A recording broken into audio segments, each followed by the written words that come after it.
Scary telling.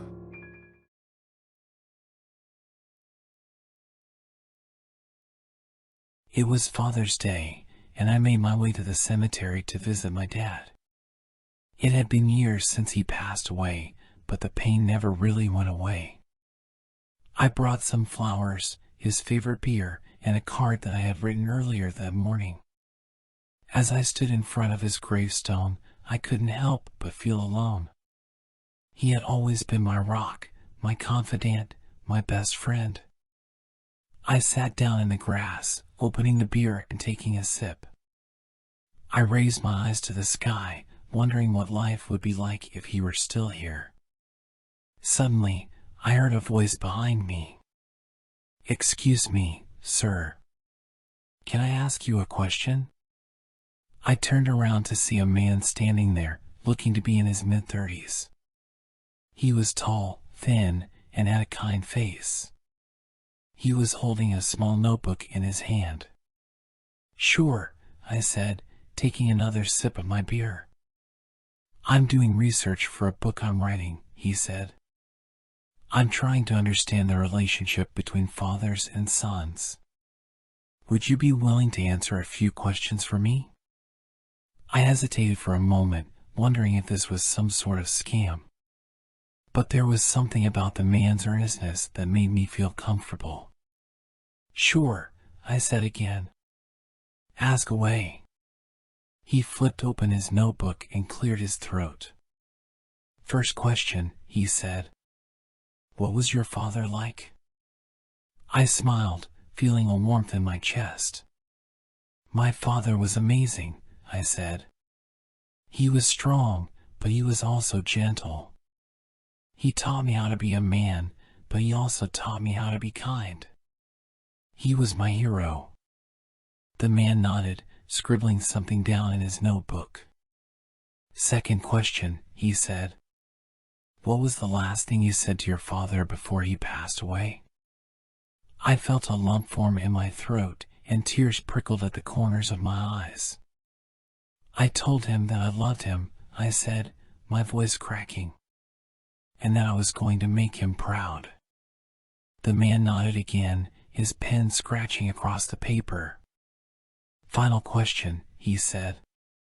"If you could say one thing to your father right now, what would it be?" I looked back down at the gravestone, feeling the weight of my grief settle over me. "I would say that I miss him," I said, my voice barely above a whisper, "and that I wish he were still here with me. I would tell him that he was the best father a son could ever ask for, and that I love him more than anything in this world." The man finished scribbling in his notebook and closed it with a soft snap. "Thank you," he said. "You've been very helpful. And I'm sure your father is very proud of you." I looked up at him, a strange feeling creeping over me. "How do you know that?" I asked. But when I looked up, the man was gone, vanished into thin air, like he had never been there at all. I shook my head, wondering if I had imagined the whole thing. But as I got up to leave, I noticed something strange on my dad's gravestone. There was a message etched into the stone, a message that had not been there before. "I am proud of you, my son," it read. "And I love you too." My heart stopped, and I felt a shiver run down my spine. Was it possible that my dad had heard me after all these years? Or was it something else, something more sinister? As I walked away from the gravestone, I couldn't shake the feeling of unease that settled over me. It was like someone was watching me, following me. I turned around to see if anyone was there, but the cemetery was empty. Suddenly, I heard footsteps behind me. I turned around again, but no one was there. I quickened my pace, feeling a sense of panic rising inside me. I was about to break into a run when I heard a voice whisper in my ear, "Happy Father's Day." I spun around, but there was no one there. The hairs on the back of my neck stood on end, and I felt a chill run down my spine. I knew then that I was not alone and that something was after me. I broke into a run, my heart pounding in my chest. I could hear footsteps behind me, getting closer and closer. I didn't know what was chasing me, but I knew I had to get out of there. As I ran, I felt something cold brush against my neck. It was like a hand reaching out to grab me. I screamed, pushing myself harder, but the footsteps behind me only grew louder. I burst out of the cemetery gates, stumbling onto the sidewalk.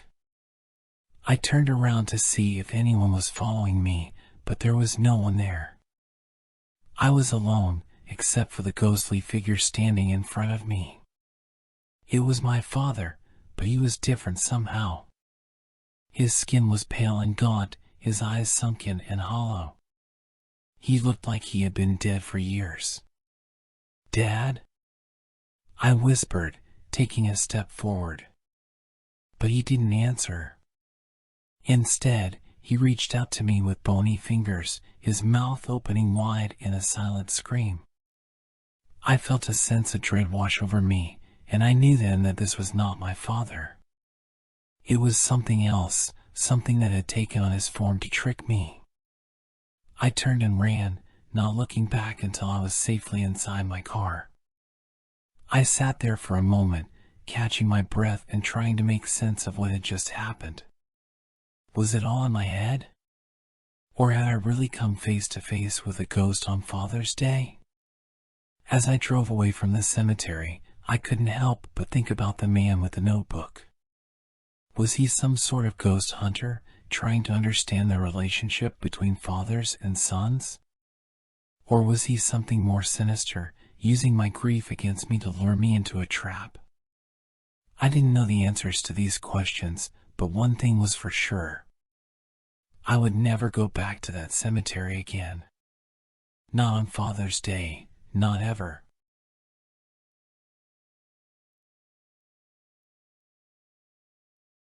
I had just moved into a new house in a quiet suburb, and my parents had been thrilled when I had made a new friend so quickly.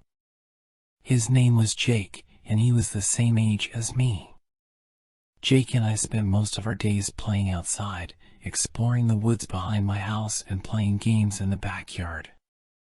My parents were happy to see me making friends, and they welcomed Jake into our home with open arms. One afternoon, I invited Jake over for a playdate. As we walked up the driveway, I introduced him to my dad. But my dad's reaction was not what I was expecting. "What friend?" he asked, his eyes wide with bewilderment. I turned to Jake, expecting to see him there, but he was gone. There was no sign of him anywhere. Confused and scared, I ran inside to find my mom. She was in the kitchen, cooking dinner. "Mom, where's Jake?" I asked.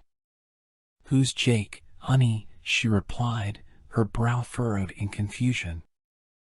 I explained to her that Jake was my new friend, and we had been playing together for weeks.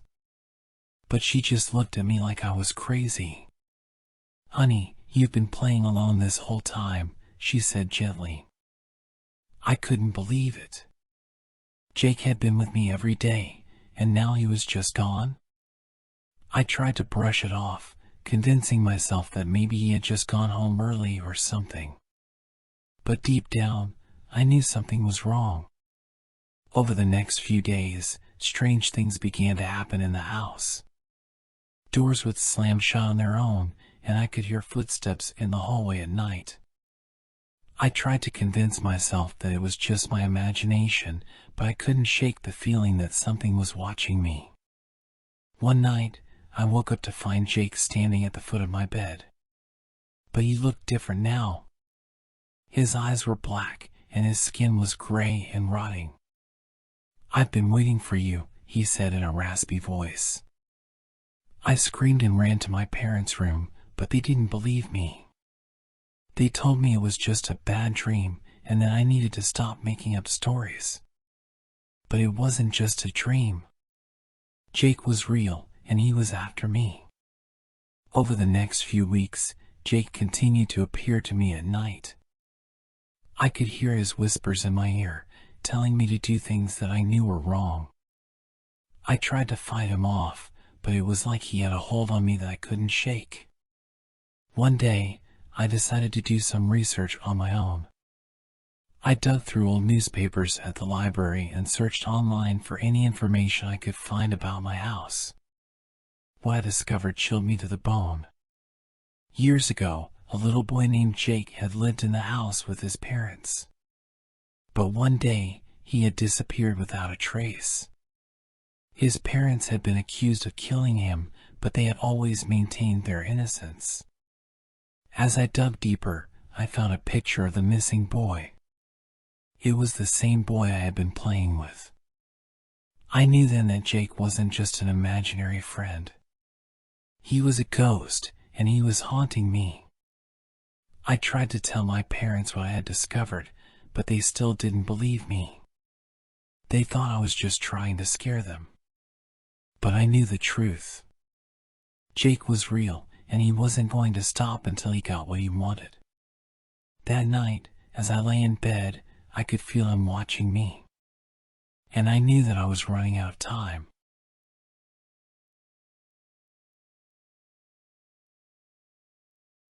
I had just finished a long day at work and was looking forward to a peaceful night's sleep. I got into bed, closed my eyes, and began to drift off. But as soon as I started to relax, I heard a soft whisper in my ear. "Sarah," the voice said. I sat up and looked around, but there was no one there. I shook my head, thinking it was just my imagination, and lay back down. But then I heard it again. "Sarah." I was starting to feel a little creeped out, but I tried to tell myself that it was just my mind playing tricks on me. Maybe I was more tired than I thought. I closed my eyes again and tried to ignore the whispering. But it kept coming, each time a little louder and a little closer. "Sarah." Now I was sure that something was wrong. I lived alone in a small apartment, and there was no reason for anyone to be whispering my name. I got up and looked around, checking every corner of my apartment, but I found nothing. I went back to bed, but I couldn't shake the feeling that I was being watched. I kept hearing the whispering throughout the night, and it seemed to be getting louder and more insistent. I tried to tell myself that it was just my imagination, but I knew deep down that something was very wrong. The next morning, I woke up feeling exhausted and on edge. I decided to go out for a walk to clear my head. As I was walking, I saw a man standing on the corner of the street. He was staring at me, and when I looked at him, he smiled and waved. I didn't know who he was, but his smile gave me a sense of unease. I turned and walked away quickly, hoping he wouldn't follow me. But when I got back to my apartment, I saw him again. He was standing outside my building, looking up at my window. I tried to ignore him, but I couldn't shake the feeling that he was watching me. That night, the whispering started again. But this time, it wasn't just my name. I could hear other voices, whispering in a language I didn't understand. I was paralyzed with fear. I didn't know what was happening to me, but I knew it wasn't good. I tried to leave my apartment, but the door wouldn't budge. It was as if something was holding it shut from the other side. I was trapped, and the whispering only grew louder and more frenzied. That's when I saw him, the man from the street. He was standing in the corner of my bedroom, smiling at me with an evil grin. "You shouldn't have come here," he said. "Now you'll never leave." And with that, the whispering turned into a deafening roar, and I was enveloped in darkness. When I woke up, I was back in my apartment, but everything was different. The walls were covered in strange symbols and markings, and the air was thick with a foul smell. I knew that I had been taken by something evil, something beyond my understanding. And I knew that I would never be able to escape its grasp. The whisper in the night had claimed another victim.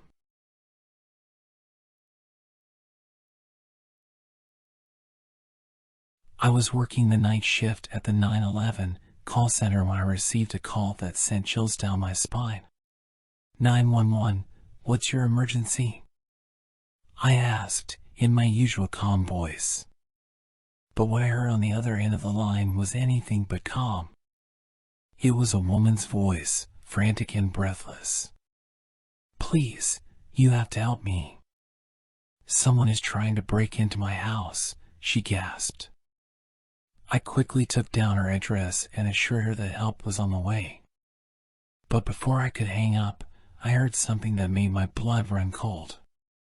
A faint whisper coming from somewhere in the background. Get out of the house.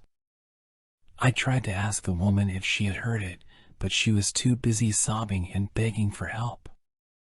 I dispatched a patrol car to her address and waited anxiously for them to arrive. But as the minutes ticked by, I started to feel a sense of unease. The woman on the phone had sounded genuinely terrified. And that whisper coming from inside the house. Finally, the officer on the scene radioed in. I'm at the address, but there's no sign of a break-in. Should I approach the house? I hesitated for a moment, but then gave him the go-ahead. The woman on the phone needed help. The officer slowly approached the house, his hand on his gun. But as he got closer, he could hear something strange. It was a faint, ghostly whisper coming from inside the house. Get out of the house. The hairs on the back of his neck stood up as he realized what was happening. The call had been coming from inside the house all along. He quickly radioed for backup, but it was too late. As he tried to enter the house, the door slammed shut behind him, trapping him inside. I could hear his screams over the radio, but there was nothing I could do. The house had claimed another victim. The next day, the police found the officer's body inside the house. He had been brutally murdered, his body contorted in a grotesque manner. The woman who had made the 911 call was nowhere to be found. I was haunted by the events of that night for weeks. I couldn't shake the feeling that something evil had been lurking inside that house, waiting to claim its next victim. And then, a few weeks later, I received another call from the same address. 911, what's your emergency? I asked, my voice trembling. But this time, all I heard was a faint whisper coming from inside the house. Get out of the house. I froze in terror, my heart pounding in my chest. How was this possible? The house had been empty for weeks, hadn't it? I tried to speak into the phone, but all that came out was a shaky breath. Hello? Is anyone there? I asked, my voice barely above a whisper. But there was no response. Just the eerie sound of the whisper, growing louder and more insistent. Get out of the house. I knew I should hang up the phone and call for backup. But I couldn't bring myself to do it. I was too afraid to leave the voice on the other end of the line. So instead, I listened. And as I did, I could feel something dark and sinister stirring inside me. It was as if the voice was calling out to me, beckoning me to come closer. Without realizing it, I found myself getting up from my chair and walking towards the door. The whisper was getting louder, more urgent. Get out of the house. I reached for the doorknob, my hand shaking. And then, just as I was about to turn it, I heard another sound. It was a faint scratching, coming from somewhere in the room. I turned around, trying to pinpoint where it was coming from. And that's when I saw it. A pair of glowing eyes, staring at me from the shadows. I tried to run, but it was too late. Something grabbed hold of me, pulling me towards the darkness. I screamed, but my cries were swallowed up by the sound of the whisper. "Get out of the house." The last thing I remember was the feeling of something cold and slimy wrapping itself around my body. And then everything went black. When I woke up, I was back in the call center, surrounded by concerned coworkers. They told me I had been found unconscious on the floor with the phone still in my hand. But I knew the truth. The house had claimed another victim, and it had almost been me. From that day on, I never picked up the phone when a call came in from that address. I knew better than to tempt fate. But sometimes, late at night, when I'm alone in the dark, I can still hear that whisper calling out to me. "Get out of the house."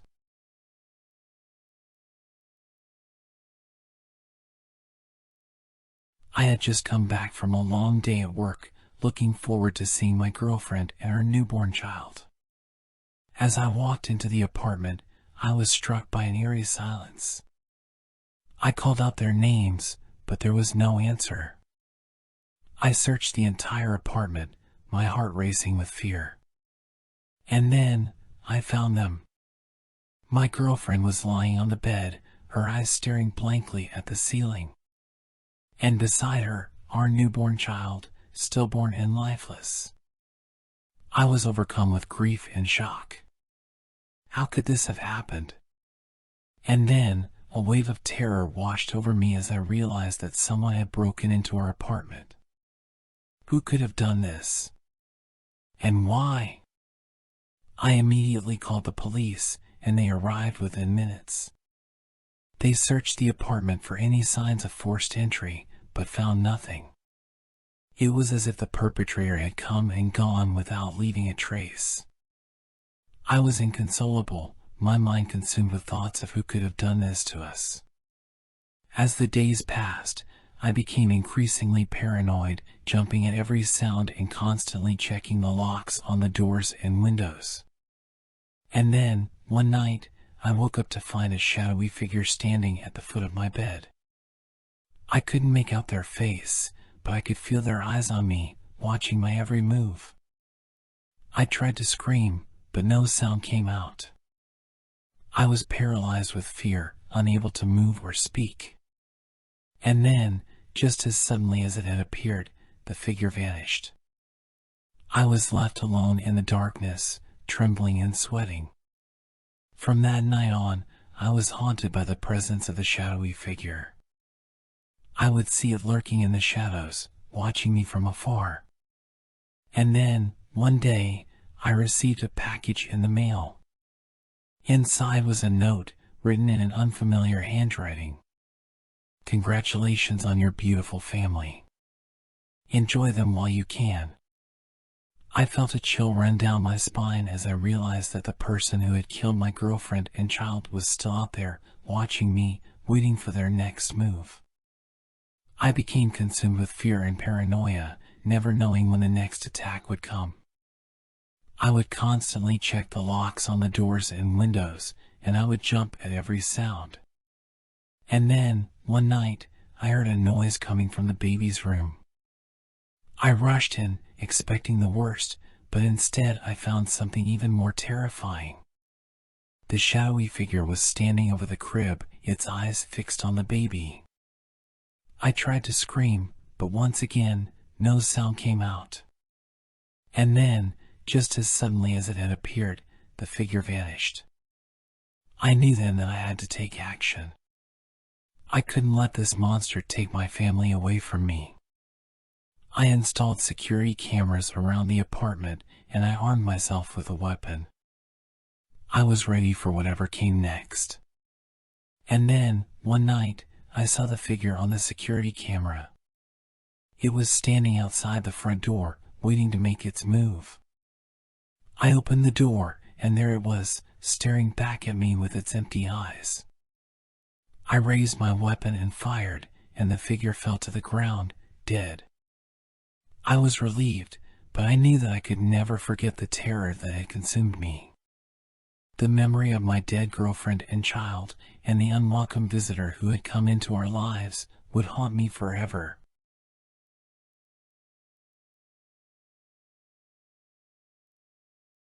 I've always had trouble sleeping. For as long as I can remember, I've been tossing and turning all night, unable to find that elusive state of slumber. But recently, things have gotten even worse. I never go to sleep, but I keep waking up. It started a few weeks ago. I'd be lying in bed, staring at the ceiling, trying to will myself to sleep, when suddenly I'd find myself standing in the middle of my room, disoriented and confused. At first, I thought it was just sleepwalking. But as the days went on, it became clear that something much stranger was happening. I'd be up all night, unable to drift off, but then I'd suddenly wake up, feeling like I'd just had a full night's rest. But there was no way I could have slept. I was too aware, too alert. The worst part was the dreams. Or maybe they weren't dreams at all. Every time I woke up, I'd have these vivid, unsettling visions. I'd see things that couldn't possibly be real, things that made me question my own sanity. I saw a man with no face, standing at the foot of my bed. I saw a woman with long, tangled hair, crawling out of my closet. I saw strange, otherworldly landscapes and creatures that defied all description. At first, I tried to ignore it. I thought maybe it was just a side effect of my insomnia. But as the visions became more frequent, more intense, I started to realize that something was seriously wrong. I tried to talk to my doctor about it, but he just shrugged it off as a sleep disorder. He prescribed me some pills to help me sleep, but they didn't work. I never slept. I just kept waking up, over and over again. And then, one night, something changed. I woke up in the middle of the night, feeling like I just had the most restful sleep of my life.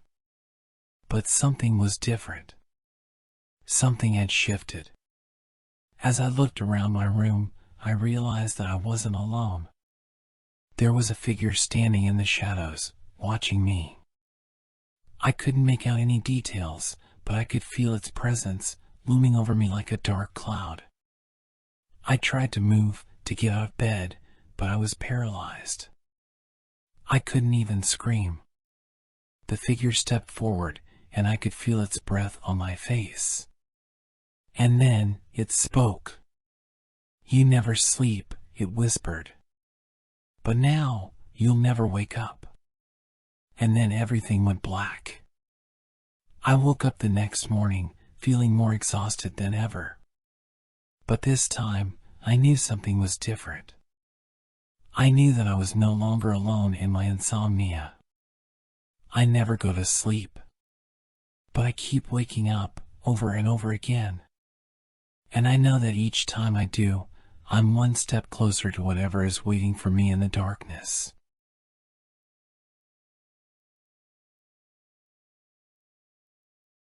I heard a faint creaking noise and I knew I had to investigate. It was late at night and my toddler had been sleeping soundly for hours, but something felt off. As I climbed the stairs to his room, my heart racing, I noticed a cool draft coming from the open window. And then I saw it. The bed was empty. I rushed to the window and looked outside, but there was no sign of my son. Panic set in as I frantically searched the room, calling out his name. And then I heard a faint whisper, coming from somewhere in the darkness. "I have your child." I turned around, but there was no one there. I was alone in the room, with the cold breeze from the window chilling me to the bone. I raced down the stairs, my mind racing with fear and confusion. What had happened to my son? Who had taken him? I called the police and reported my son missing, but they found no trace of him. It was as if he had vanished into thin air. But the whispers continued, haunting me day and night. "I have your child." I couldn't sleep, couldn't eat, couldn't think straight. I was consumed by the fear that someone or something had taken my son. Days turned into weeks, and weeks turned into months. And then, one day, I received a letter in the mail. It was written in a strange, archaic script that I couldn't read. But as I stared at it, I could feel the whispers growing louder and more insistent. I have your child. I couldn't resist the urge to open the letter. Inside, there was a small piece of paper with a strange symbol etched on it. I didn't know what it meant, but I knew it was important. And then I heard it. A soft, barely audible sound coming from the darkness. The sound of my son's laughter. I turned around, but there was no one there. And then I saw it. A figure, shrouded in darkness, standing just out of reach. It was holding something small and wriggling. And then I saw its face, twisted and grotesque.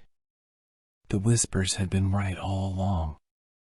Something had taken my son, and now it was taunting me. I lunged at the figure, but it vanished into thin air. And then I felt a cold breath on my neck, a voice whispering in my ear. I have your child. And now I have you too. I screamed and thrashed, but it was too late. The darkness consumed me, and I was lost forever. My son was never found, and I was never seen again. But the whispers continued, echoing through the darkness. I have your child.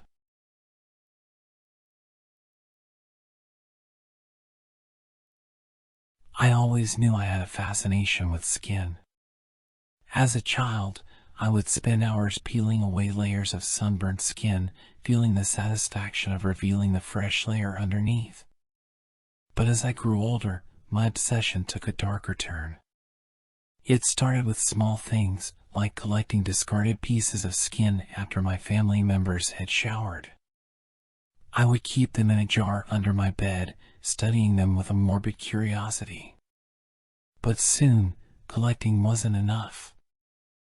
I needed to wear it. It started with just a small patch sewn onto the inside of my jacket sleeve. But the longer I wore it, the more it grew on me. I loved the way it felt against my skin, soft and supple. And the compliments I received were a bonus. People can't stop talking about how beautiful my skin looks, I thought to myself. It wasn't long before I was collecting larger pieces of skin. I would sneak into the homes of my acquaintances and cut away pieces while they slept. They would never notice, and I would be able to wear their skin for days at a time. But then, I met her. She had the most beautiful skin I had ever seen. It was pale and flawless, with just a hint of freckles on her cheeks. I knew I had to have it. I stalked her for weeks, watching her every move, waiting for the perfect opportunity. And then, one night, I saw my chance. She had left her window open, and I was able to slip inside unnoticed. I made my way upstairs to the bedroom where she was sleeping, her toddler son nestled next to her. I approached her slowly, trying not to wake her. And then, I saw it. The skin on her arm was peeling away, just begging to be taken. It was a sign. I knew I had to have it. I carefully peeled the skin away, wincing as I made the first cut. But the pain was worth it. Her skin was mine. The next day, I sewed the skin onto my arm, feeling the rush of excitement as I looked in the mirror. I was beautiful. But then, something strange started happening. The skin began to itch, and no matter how much I scratched, it wouldn't go away.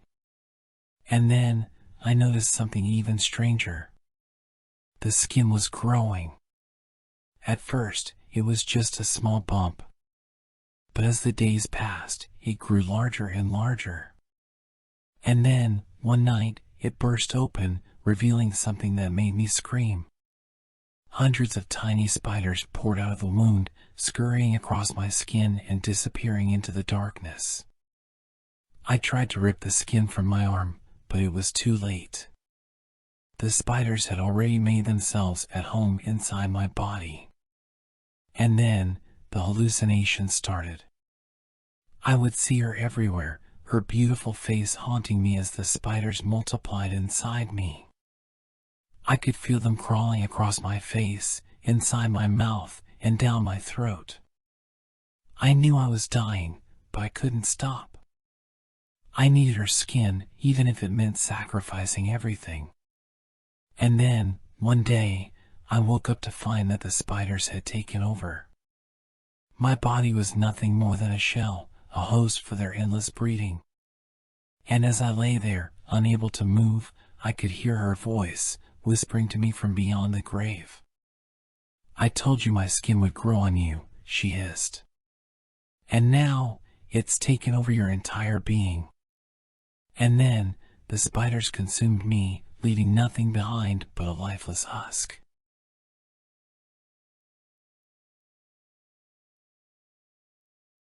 I've seen many traumatic things in my years as a police officer, but nothing could have prepared me for what I saw that day. It was a typical day on the job, responding to a call about a car accident on the highway. As the first officer on the scene, I was tasked with assessing the situation and providing any assistance I could. But as I approached the wreckage, my heart sank. The car had been crushed beyond recognition, the metal twisted and mangled.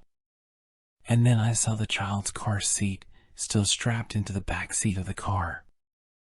As I got closer, I could see that the child was a little boy, no more than 2 years old. I could hear his mother screaming and crying from the other side of the highway. My training kicked in and I tried to remain calm as I approached the car, but my stomach churned as I realized the boy was not only dead, but his body was so badly crushed that I couldn't tell where his head or limbs were. I tried to peel him out of the wreckage, but then something happened that still sends shivers down my spine to this day. The little boy's eyes suddenly opened, and he let out a giggle, as if this was all some kind of game. I froze, my heart pounding in my chest. The child's body was completely crushed, yet he was alive and laughing. I stumbled back, unable to comprehend what I was seeing. The boy continued to laugh, a sound that was both eerie and disturbing. It was then that I realized that something was not right, and I knew I needed to get away from that car as fast as I could. As I walked away, the laughter continued to follow me, echoing through my mind. I was in a daze, my mind unable to process what had just happened. I could hear the mother crying, screaming for her child, and it took all my strength to compose myself enough to approach her and tell her what had happened. I handed the case over to the detectives and left the scene. I couldn't shake the image of the little boy's crushed body opening his eyes and laughing. It haunted me for weeks, and I couldn't bring myself to tell anyone about what I had witnessed. I knew that they would think I was crazy, and I couldn't blame them. But the laughter followed me, even in my dreams. I would wake up in a cold sweat, the sound of the child's laughter ringing in my ears. It wasn't until months later that I finally spoke to a therapist about what I had seen. I was diagnosed with PTSD and told that I needed to take time off from the force to deal with my trauma. I resigned from the police department, unable to shake the image of the laughing child. It still haunts me to this day, and I sometimes wonder if I made the right decision in leaving the force. But I know that I could never go back to that day, to the sound of that child's laughter, and the knowledge that something was not right with that little boy's death.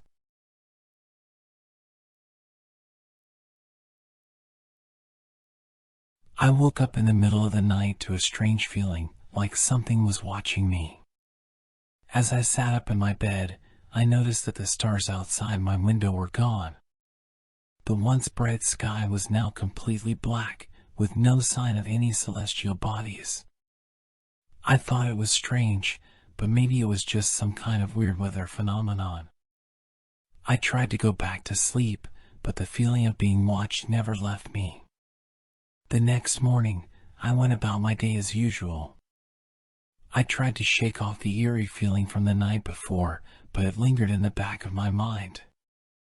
As I walked to work, I noticed that everyone seemed to be on edge. People were huddled in groups, whispering and pointing at the sky. I looked up, and to my horror, the stars were still gone. The sky was just as black as it had been the night before. As the day went on, more and more strange things began to happen. My phone stopped working, and when I tried to use the internet, all I saw were error messages. The radio and TV stations were broadcasting nothing but static. And then, the power went out. It was as if the whole world had been plunged into darkness. I tried to find out what was going on, but no one seemed to have any answers. People were panicking, and I could feel the fear building in my own chest. That's when I noticed something even more terrifying. The darkness was spreading.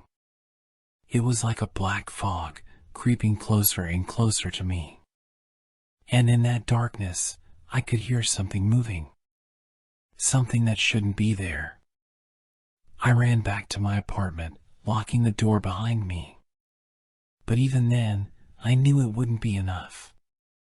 The darkness was getting closer, and I could hear it pounding on my door. That's why I saw them. The stars. They were back, but they were different. They were black, and they pulsed with a sinister energy. I knew then that I was going to die. I was going to be consumed by that darkness, just like everyone else.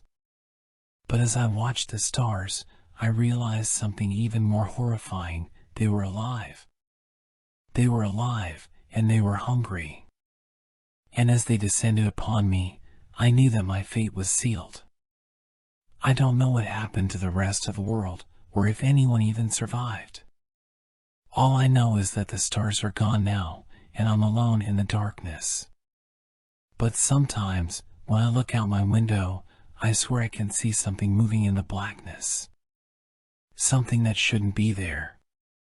And I know then that the stars are still alive, waiting for their next victim to consume.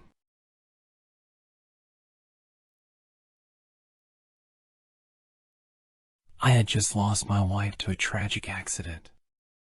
Every night since her passing, I found myself lying in bed alone, staring at the empty space next to me. I missed her warmth, her laughter, her touch. But one night, everything changed. As I lay there trying to sleep, I heard a faint whisper. "I can't sleep," the voice said. It was my wife's voice. I jolted awake, wondering if I had imagined it. But then I felt a weight shift on the bed. I turned to see my wife's silhouette crawling into bed next to me. I was stunned. I knew it wasn't possible for her to be there, but it felt so real. I held her close, feeling her warmth and smelling her familiar scent. She whispered to me, telling me how much she missed me and how much she loved me. I felt tears streaming down my face, grateful for this moment with her. But as I drifted off to sleep, the warmth disappeared. I woke up shivering, clutching the dress she was buried in. My heart raced as I realized what had happened. It wasn't my wife who had crawled into bed with me, but something else. I tried to push the thought away, but every night I heard her voice and felt her presence. I began to dread going to bed, knowing that I would be confronted by this thing that pretended to be my wife. I tried to ignore it, but the feeling of being watched became overwhelming. I knew I had to do something. I contacted a paranormal investigator who agreed to help me. Together, we set up cameras and recording equipment in the bedroom. That night, as I went to bed, I prayed for a peaceful night. But as soon as I closed my eyes, I heard her voice. "I miss you," she said. "Why won't you talk to me?" I kept my eyes closed, trying to ignore her. But then I felt her touch, cold and lifeless. I opened my eyes to see her standing over me, wearing the dress she was buried in. I tried to scream, but my voice caught in my throat. The paranormal investigator reviewed the footage from the cameras and the recordings. He showed me the evidence, revealing that my wife's spirit had never left this world. She was still here, trapped in the dress she was buried in. And something else, something dark, had attached itself to her. Together, we performed a cleansing ritual, hoping to free my wife's spirit from this entity. But as soon as the ritual was over, I felt the entity's presence grow stronger. It was angry, and it wanted revenge. That night, as I lay in bed, I saw the entity in the corner of the room. It was a shadowy figure, with eyes that burned like fire. It whispered to me, telling me that it would never leave me alone. And then, just as suddenly as it appeared, it vanished. From that night on, I slept with the light on. I knew the entity was still out there, waiting for me.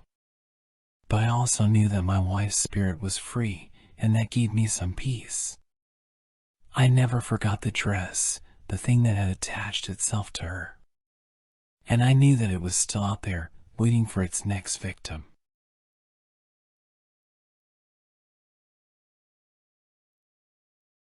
I never believed in ghosts, demons, or anything supernatural until now.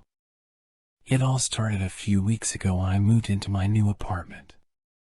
The first few days were uneventful, but then strange things started to happen.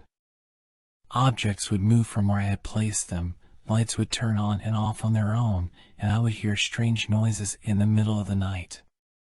One day, I was getting ready for work when I noticed something strange in the mirror. My reflection blinked, but I didn't.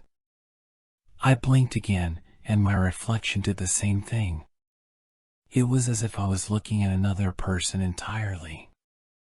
I rubbed my eyes, thinking it was just my imagination, but when I looked back, my reflection blinked once again.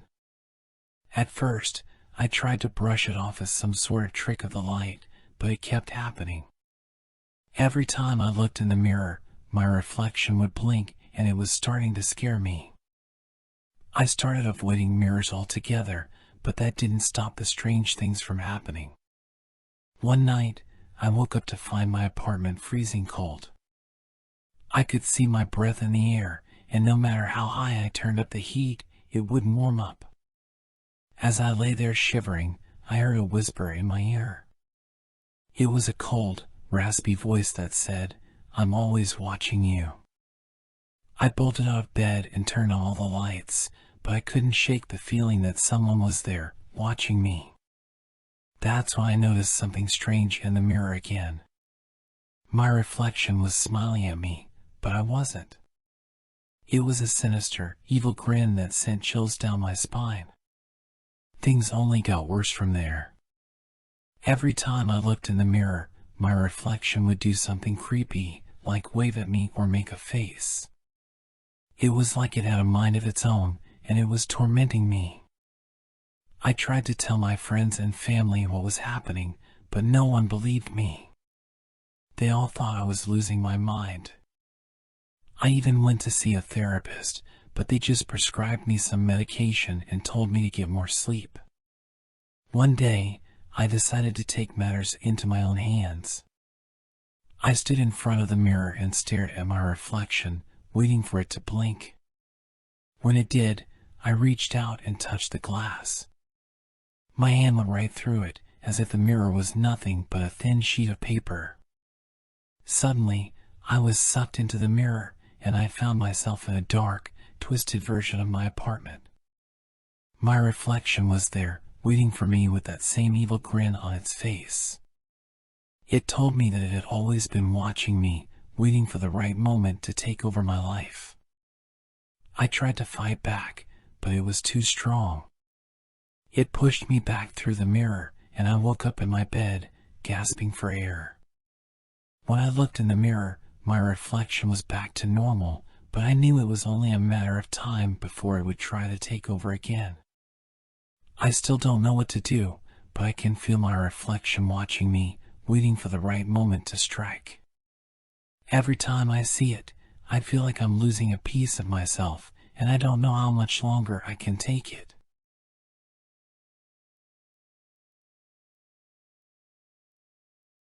I always thought I'd be ready for the end of the world. I'd always been a survivalist, a prepper, and I'd done everything I could to prepare for the inevitable apocalypse. But when it came, I wasn't ready at all. The world ended slowly, not with a bang, but with a whimper. It started with food shortages, then the power grid went down, and before long, there was chaos in the streets. People were looting, rioting, and killing each other over scraps of food. I managed to survive for a while. I had stockpiled enough supplies to last me and my family for months, maybe even years. But then the food started to run out. I had 2 daughters, and I watched as they wasted away before my very eyes. I tried everything I could to keep them alive, but it was a losing battle. Eventually, I was left with just 1 daughter. She was the youngest, the last surviving member of my family. She was only 6 years old, and she looked up at me with pleading eyes, begging me to save her. But I had run out of options. We had no food, no water, and no hope. The only thing left was my gun and the last bullet in the chamber. I held her close, tears falling onto her doll's hair as I pointed the gun at her head. She begged me not to do it, but I knew I had no choice.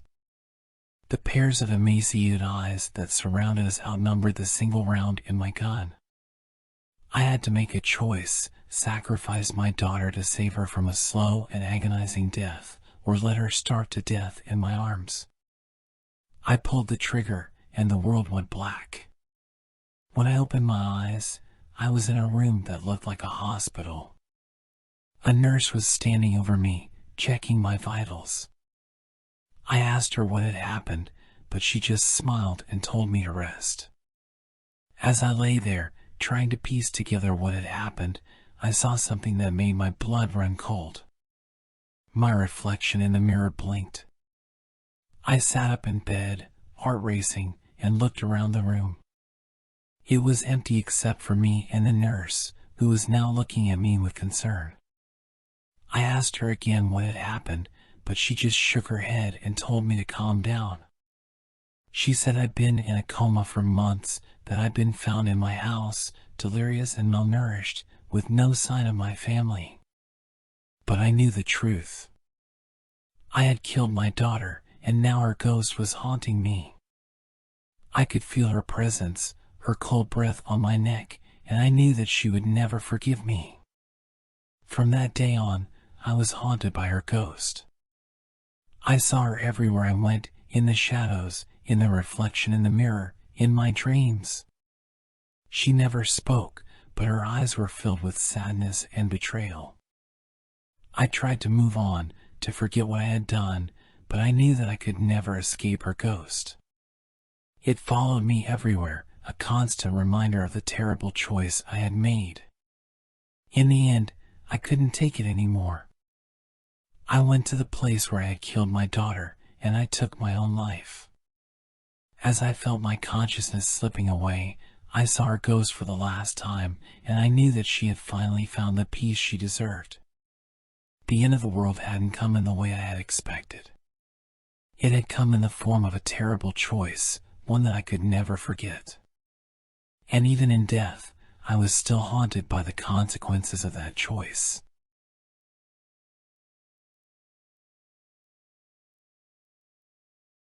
I was home alone, curled up on the couch with a book, when I heard a knock at the door. It was late at night, and I wasn't expecting anyone, so I hesitated for a moment before getting up to answer it. When I peeked outside, I saw the pizza delivery guy standing there, holding a box in one hand and a bag in the other. But something was off. He was wearing a pig mask, and it sent shivers down my spine. I didn't order a pizza, and I definitely didn't order one from someone wearing a pig mask. I tried to slam the door shut, but the delivery guy was too quick. He stuck his foot in the door and pushed his way inside.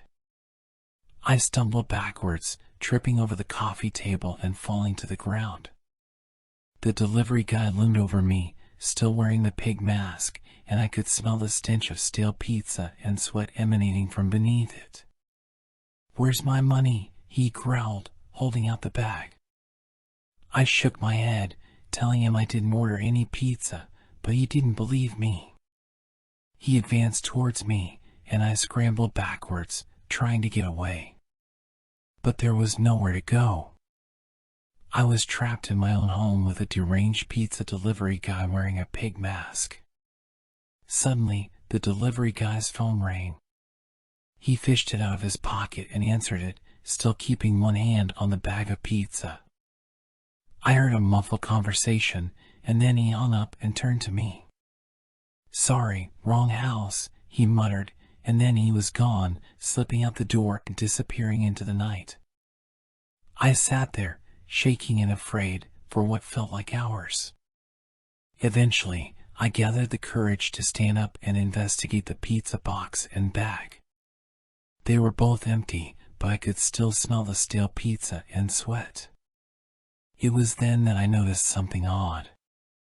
There was a small, silver key taped to the bottom of the pizza box.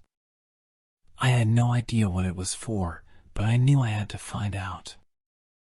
I spent the next few days trying to track down the pizza delivery guy, but he seemed to have vanished into thin air. I couldn't shake the feeling that something was off, that there was some kind of sinister plot at work. And then, one day, I received a package in the mail. Inside was a note, scrawled in messy handwriting: "You shouldn't have taken the key." I felt a cold shiver run down my spine as I pulled out the key. It was for a lock I didn't recognize, but I knew I had to find out what it unlocked. I set out to explore my neighborhood, searching for any signs of a mysterious lock. It took me hours, but eventually, I found it. A small, unremarkable door in the side of an abandoned building. I hesitated for a moment before using the key to unlock the door. As soon as I stepped inside, I knew I had made a mistake. The room was filled with pig masks, all staring at me with hollow, unseeing eyes. And then I heard a voice, coming from somewhere deep within the room. "Welcome to our little game," it said. "You're not leaving until you win." I knew then that I was in for a fight, that I would have to use all my wits and strength to survive. And as I stared into the cold, empty eyes of the pig masks, I knew that my chances of making it out alive were slim.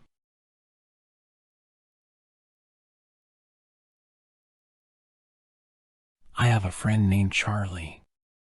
He's always been a little weird, but I never thought much of it. Today, I'm playing at his house, and we're down in the basement. It's cold down here, and I wonder when Charlie will let me go home. I try to make small talk, but Charlie just stares at me with his cold, dead eyes. Suddenly, I hear a creaking noise coming from the other side of the room. I turn to look, but there's nothing there. Charlie doesn't seem to notice. I start to feel uneasy, like I'm being watched. I try to shake it off, but the feeling just gets stronger. I glance at Charlie, but he's still staring at me with that same blank expression. Suddenly, I hear a whisper, barely audible over the sound of my own breathing. I turn to Charlie, but his lips are moving. The whisper seems to be coming from behind me. I slowly turn around, heart pounding in my chest. The room is empty except for us, but I can feel a presence. I take a step forward, and my foot hits something soft. I look down to see a hand reaching out from under a tarp. I scream and back away, tripping over something on the floor. I look up to see Charlie standing over me, holding a hammer. His eyes are no longer cold and dead, but alive with a manic energy. He raises the hammer and brings it down with a sickening thud. I try to crawl away, but he keeps hitting me again and again. I can hear bones breaking, but I can't feel anything. It's like I'm watching from a distance, as if it's happening to someone else. Finally, everything goes black. When I wake up, I'm in a different room. I'm lying on a bed, and my body is wrapped in bandages. I can't move, but I can see Charlie standing over me, smiling. He tells me that he's been keeping me alive, that he wants me to suffer for as long as possible. He says he wants me to feel every moment of pain, every second of agony. Days turn into weeks, and I lose all sense of time. Charlie comes in every day to taunt me, to make me feel like I'm still alive, even though I'm nothing but a shell. I pray for death, but it never comes. One day, Charlie doesn't come. I hear footsteps outside, and I try to call out for help, but my voice is gone. The footsteps get closer, and then I hear a voice. It's the police. They've come to rescue me. As they take me away on a stretcher, I catch a glimpse of Charlie. He's standing in the corner of the room, watching me with those same cold, dead eyes. I try to scream, but my voice won't come. I know that he's still out there, waiting for his next victim, waiting to take them down to his cold, dark basement. And I know that I'll never truly escape, that he'll haunt me for the rest of my life.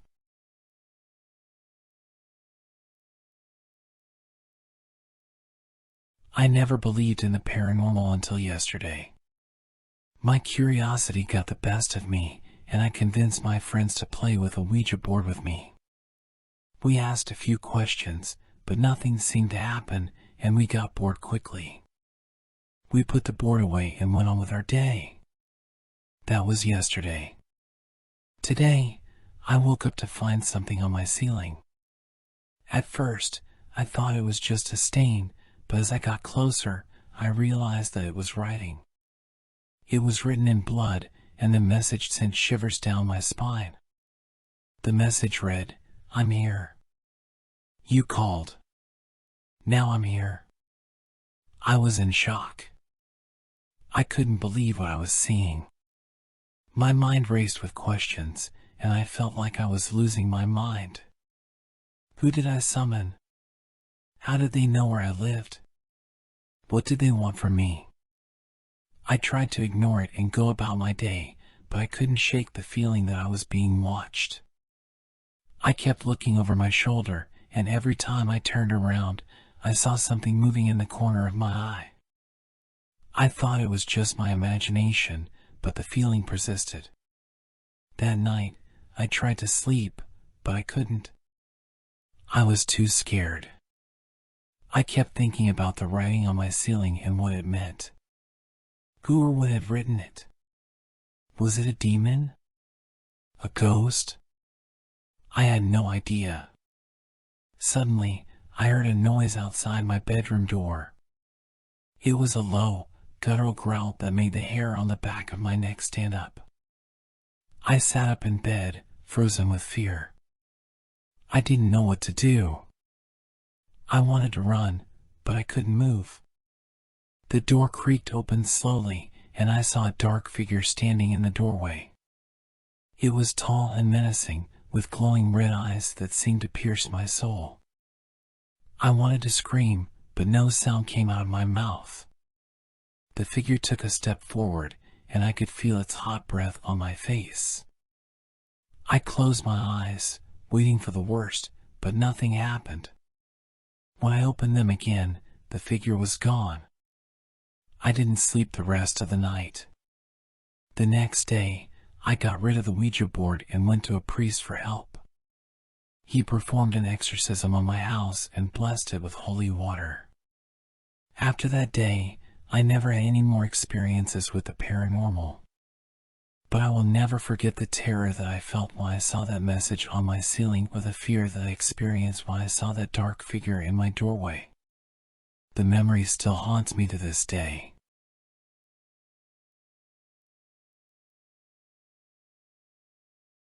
I never believed in ghosts until my grandpa died. He was a larger-than-life figure in our family, always sitting in his favorite chair, puffing away on his cigar. Even after he passed away, it felt like he was still there, watching over us.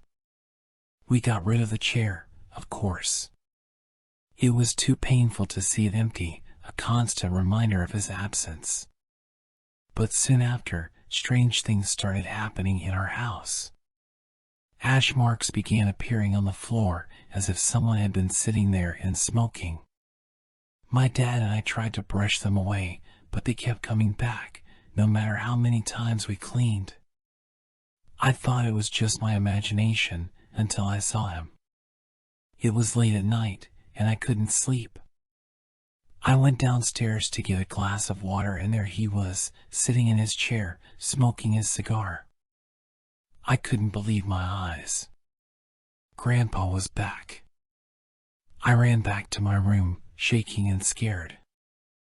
I didn't tell anyone what I had seen, afraid they would think I was crazy. But the ash marks kept appearing, and I kept seeing him in the chair. It was like he was trying to communicate with me, but I didn't know what he wanted. One day, I decided to confront him. I went down to the basement, where we had stored the old chair, and sat in it myself. The moment I sat down, I felt a chill run down my spine. It was like I was sitting on a throne of ice, with nothing but darkness surrounding me. That's when I heard his voice. "You shouldn't be here," he said. "This chair is mine." I didn't know what to say. I was scared and confused. Was it really my grandpa talking to me, or was I losing my mind? "Grandpa?" I whispered. "You shouldn't be here," he repeated. "You're not welcome." I tried to get up, but I couldn't move. It was like the chair was holding me down, trapping me. I started to panic, wondering if I would ever be able to leave. Suddenly, the room lit up with a blinding light. I shielded my eyes, but I could see my grandpa standing in front of me. He looked younger, stronger, and more alive than I had ever seen him before. "Go," he said, pointing towards the door. "You don't belong here." I ran out of the basement, never looking back. The ash marks stopped appearing, and I never saw my grandpa again. But sometimes, when I'm alone in the dark, I can hear his voice, whispering to me from beyond the grave. And I know that chair will always be haunted, a reminder of the life he lived and the love he left behind.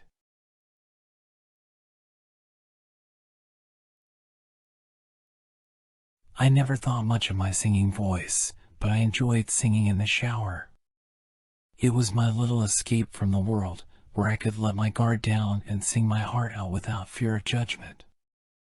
One evening, after a long day at work, I decided to take a long, hot shower to relax. As I stood under the warm water, I belted out a tune that had been stuck in my head all day. After a few minutes, I turned off the water and grabbed my towel. As I wiped the steam off the mirror, I froze. The message on the mirror caught my eye. It read, "You have a lovely voice." I was puzzled. I hadn't written it, and there was nobody else in the bathroom with me. I tried to wipe it off, but it wouldn't budge. It was like the words had been etched into the glass. The experience was creepy, but I brushed it off as a practical joke from my roommate. I went to bed and forgot about it. The next night, I sang in the shower again. When I got out, the message on the mirror had changed. This time, it read, "I can hear you singing, keep it up." I was scared now. How was someone able to write on the mirror like that? And who was it? I stopped singing in the shower after that. I avoided the bathroom as much as I could. But the messages on the mirror didn't stop. Every time I showered, there was a new message. Some were encouraging, like, Your voice is beautiful, while others were more ominous, like, I won't let you stop singing. The messages on the mirror seemed to be getting bolder and more aggressive. I tried to ignore them, but I couldn't shake the feeling that I was being watched. It was like there was a presence in the bathroom with me, always lurking just out of sight. One night, after a particularly stressful day at work, I decided to take a shower to unwind. I sang my heart out, not caring about the messages on the mirror. When I got out, I was met with a horrifying sight. The words on the mirror were written in blood this time. They read, I told you not to stop singing. I screamed and ran out of the bathroom, my heart racing. I called the police and reported what had happened. When they arrived, they found no evidence of anyone breaking into the house. The messages on the mirror had disappeared, as if they had never been there. I moved out of the house that week, unable to shake the feeling of being watched. I never sang in the shower again, and I always made sure to check the bathroom before entering. To this day, I don't know who or what was writing those messages on the mirror. But I know one thing for sure, I'll never take my singing voice for granted again.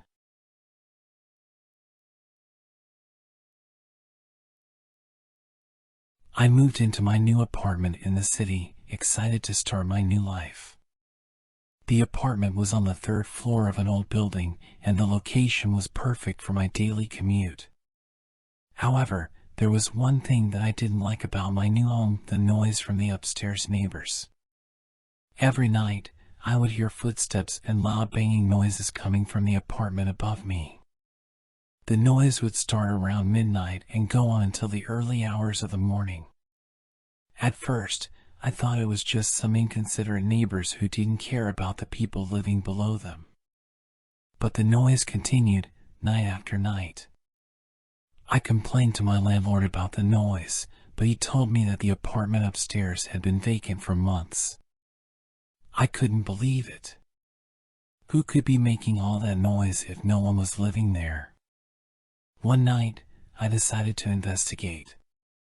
I knocked on the door of the vacant apartment, but no one answered. I tried the doorknob, and to my surprise, it was unlocked. I pushed the door open and stepped inside. The apartment was completely empty, with no furniture or belongings inside. The walls were bare, and the floor was covered in dust. But as I walked around the apartment, I noticed something strange. The noise that I had been hearing was louder than ever, coming from directly above me. I walked up the stairs to the 4th floor, but as I reached the top step, the noise suddenly stopped. The hallway was completely silent, and the door to the apartment directly above mine was closed. I tried the doorknob, but it was locked. I couldn't shake the feeling that something was wrong. I knew that I had to find out what was going on in that apartment. So, I decided to do some research. I went to the library and started looking through old newspapers and archives, trying to find any information about the building. That's when I stumbled upon a newspaper article from the 1950s. According to the article, there had been a fire in the building that had claimed the lives of several people. The fire had started in the apartment directly above mine, and the bodies of the victims had never been recovered. I was terrified. Was it possible that the ghostly spirits of the fire victims were still haunting the building, trapped in the apartment above mine? I couldn't stay in that apartment any longer. I packed my bags and moved out the very next day. But the memory of those ghostly footsteps and banging noises still haunt me to this day. And I know that I'll never forget the chilling feeling of knowing that something otherworldly was lurking just above me in the empty apartment upstairs.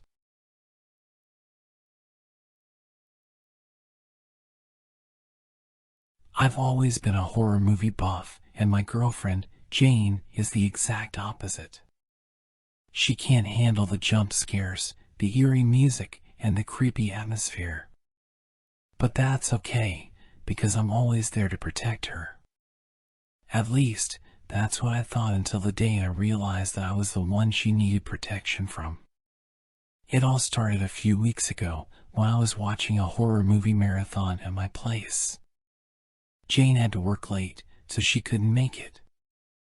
I texted her to let her know what I was doing, but she didn't seem too thrilled. "Please don't scare yourself too much," she said. "I don't want to deal with the aftermath." I laughed it off, but something about her message struck me as odd. Why would she care about what I was doing when she wasn't there? Was she worried about me, or was there something else going on? The thought lingered in my mind as I settled in to watch the movies. The first few were tame enough, but then I got to the really scary ones. I was completely absorbed in the movies, barely noticing the time flying by. Before I knew it, it was well past midnight. That's when I heard a noise outside. It sounded like footsteps, slow and deliberate. I paused the movie and listened, but it stopped abruptly. I figured it was just my imagination, so I hit play and tried to forget about it.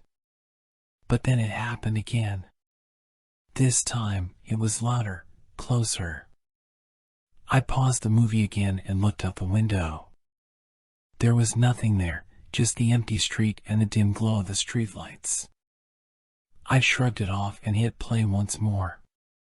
The third time it happened, I was starting to get freaked out. I got up and looked out the window again, but still, there was nothing there. I couldn't shake the feeling that someone was watching me, but I had no proof. The next day, I asked Jane about it. She was dismissive at first, telling me I was just being paranoid. But then she paused and said, "Actually, I've been hearing weird noises outside my place lately, too." That's when it hit me. If someone was watching me, they could be watching her, too. I went over to her place that night, determined to make sure she was safe. We watched a movie together, but I was distracted the entire time. I kept looking out the window, trying to catch a glimpse of whoever was watching us. But there was nothing there, just the dark street outside. As the night wore on, I started to relax a little. Maybe it was all just a coincidence. Maybe there was nothing to be afraid of. But then, just as I was about to leave, I saw something that made my blood run cold. There, outside Jane's living room window, was a figure. It was hard to make out in the darkness, but I could tell that it was a man. He was just standing there, watching us. I didn't know what to do. Should I call the cops? Should I try to confront him? I was frozen with fear, unable to move or speak. That's when Jane noticed something else. "Hey, why is the window open?" she asked. I looked over and saw that the window was indeed open. It was a warm night, so I figured she had just left it open to let some fresh air in. But then I noticed something else. There were footprints on the floor, leading from the window to the couch where we were sitting. My heart started racing. Someone had been in the room with us, watching us the whole time. I knew we had to get out of there immediately. I grabbed Jane's hand and pulled her up from the couch. We made a break for the door, but as we reached it, the figure outside moved. He started walking towards the door, his steps slow and deliberate. I could feel the panic rising in my chest. We weren't going to make it out in time. But then, just as he reached the door, there was a loud bang. It sounded like a gunshot, and the figure stumbled backwards. Without thinking, I flung open the door and dragged Jane out with me. We ran down the street as fast as we could, not looking back until we were several blocks away. When we finally stopped, panting and gasping for air, I turned to Jane. "Did you see who it was?" I asked. She shook her head. "No, I couldn't see his face. It was too dark." I knew we had to call the cops, but I didn't want to go back to the apartment. Instead, we went to a nearby convenience store and called 911 from there. The cops came and searched the apartment, but there was no sign of the intruder. They took our statements and told us they would investigate, but I knew deep down that they probably wouldn't find anything. For weeks after that, Jane and I were both on edge. We moved in together, but every little noise made us jump. We installed security cameras and an alarm system, but it didn't make us feel any safer. And then, one day, I received a letter in the mail. There was no return address, but the handwriting was familiar. It was the same handwriting as Jane's message to me the night of the horror movie marathon. The letter was short and to the point. "I'm sorry," it said. "I didn't mean to scare you. I just wanted to watch the movies with you. I'll leave you alone now." I showed the letter to Jane, and she was just as confused as I was. We never found out who sent it, but we never had any more incidents after that. To this day, I still get chills thinking about that night. The idea that someone was watching me and watching Jane without us even knowing is a terrifying thought. And the fact that they could have been anyone, even someone close to us, is even scarier. It's a reminder that you never really know who's watching you and what they're capable of.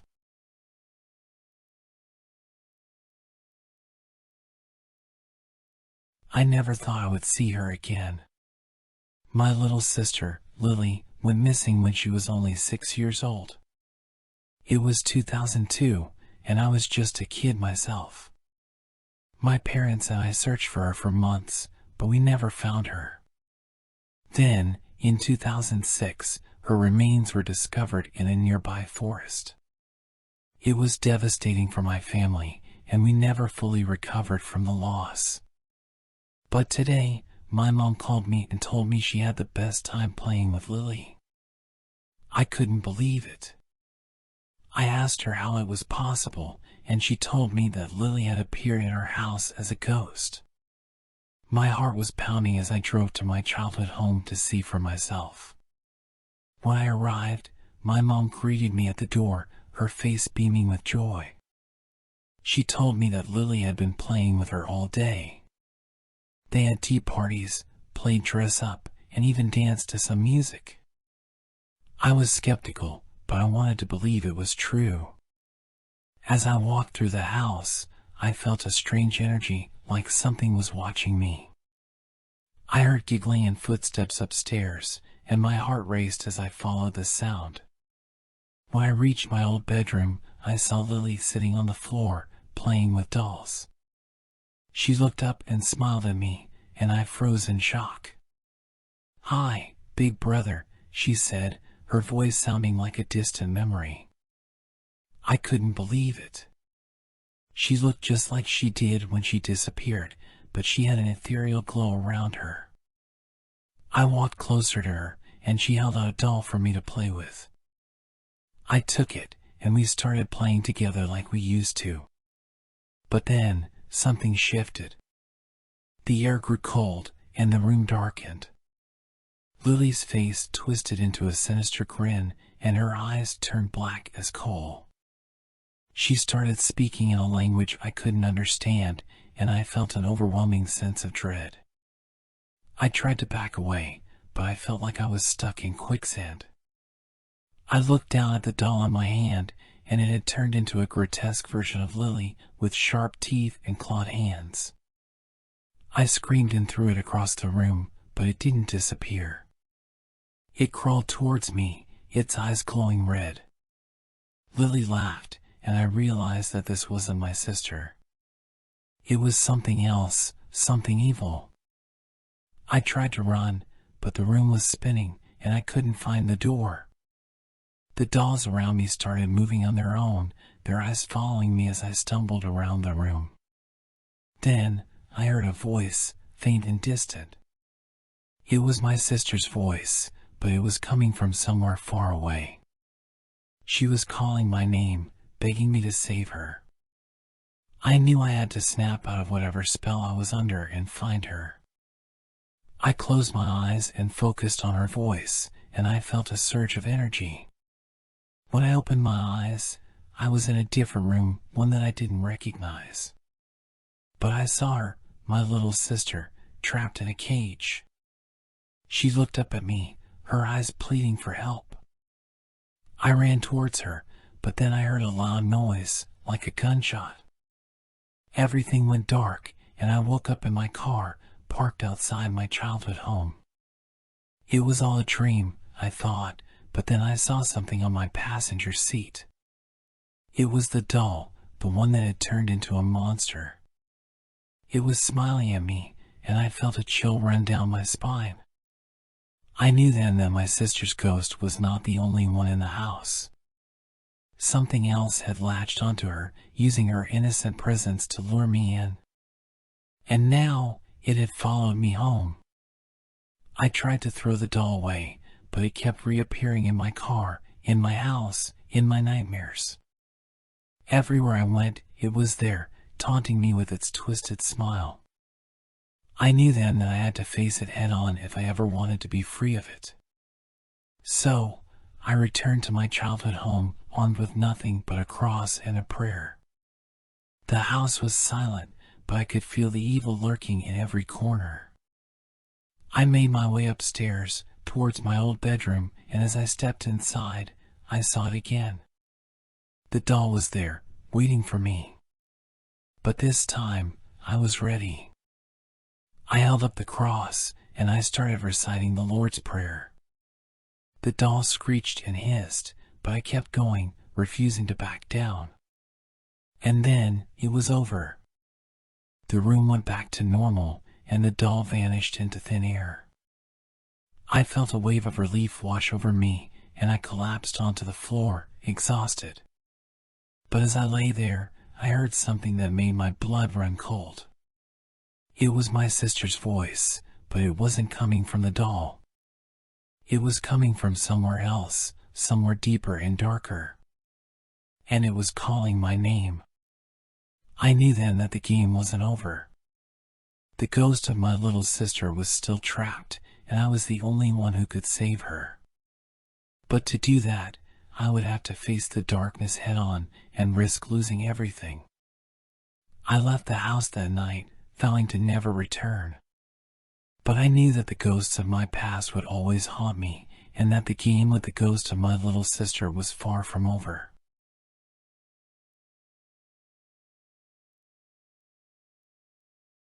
I was browsing the internet late at night, as I often did when I couldn't sleep. That's when I came across a forum post with a disturbing title, "I'll hide you in my walls, your body will never be found. I'll wear your skin as a suit, your friends will like you more than they used to." It was a creepy message, and I couldn't shake the feeling that someone was watching me. I tried to ignore it and go to bed, but my mind was racing with thoughts of who could have posted such a twisted message. The next day, I decided to invite my friend Jake over to hang out. As we were chatting in the living room, I heard a strange noise coming from the basement. I brushed it off as just the house settling, but Jake looked uneasy. "Is everything okay?" I asked. "Yeah, it's just, your basement gives me the creeps," he admitted.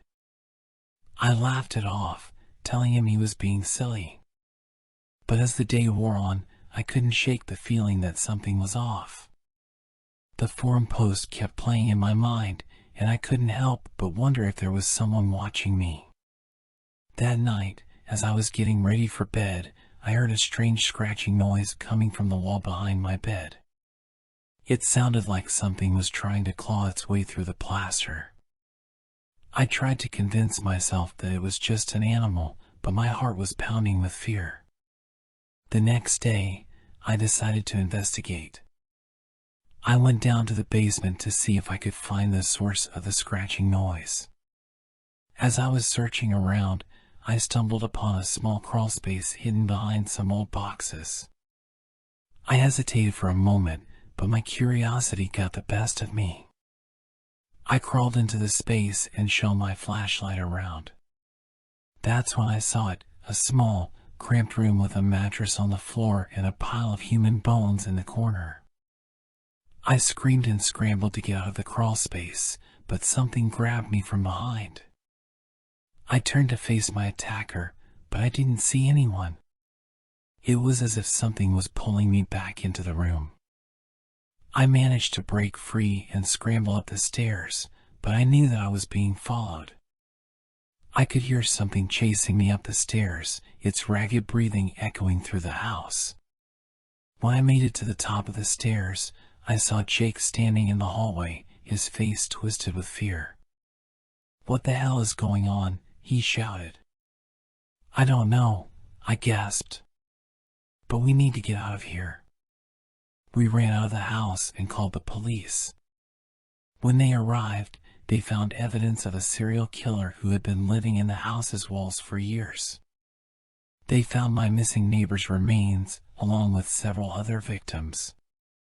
It turned out that the killer had been watching me for weeks and had been planning to make me his next victim. He had been hiding in the walls, waiting for the perfect opportunity to strike. The thought of what could have happened to me still haunts me to this day. I never could have imagined that something so terrifying could be lurking in the walls of my own home.